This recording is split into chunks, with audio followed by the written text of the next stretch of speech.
আসসালামু আলাইকুম রহমতুল্লাহ। সম্মানিত ভিউয়ার্স, আমি একটি ফার্মি খামারে চলে আসছি বাচ্চা নেওয়ার জন্য। নিজেকে সবসময় বলবো, যারা খামার দিয়েছেন নিজেকে ছোট মনে করবেন, অহংকার করবেন না, নিজে পরিশ্রম করবেন। দেখেন, আমার দুইটা ইনকিউবেটর মেশিন এবং আমার একটু ছোটখাটো একটা খামার আছে, দেখেছেন।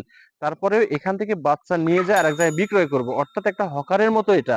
কিন্তু আমি ওইটা মনে করি না। আমি মনে করি যে আসলে একটা খামারকে টিকে রাখতে হলে, স্থায়িত্ব রাখতে হলে এরকম কাজগুলা করতে হবে। নিজের খামারের কাজ নিজে করতে হবে। এক জায়গা থেকে পাখি, এক জায়গা থেকে মুরগি কিনতে হবে, আরেক জায়গায় বিক্রয় করতে হবে। তাহলে এক জায়গায় ক্ষতি হয়ে গেলে আর এক জায়গার লাভটা ওখানে পূরণ হয়ে যায়। এই ক্ষেত্রে আপনার খামারটি স্থায়িত্ব থাকবে। কিন্তু আপনি এক জায়গায় ক্ষতি হয়ে যাচ্ছে, অন্যটা করতেছেন না, কাজের লোক দিয়ে করাচ্ছেন, অপর দিয়ে করাচ্ছেন, আপনার খামার থাকবে না। যারা বড় মাপের মানুষ, যারা বড় খামারি, তাদের কথা ভিন্ন। আমার আপনার মতো যারা নতুন খামারি, তারা নিজে পরিশ্রম করবেন, এইভাবে বেচা কিনা করবেন। আসসালামু আলাইকুম রহমতুল্লাহ।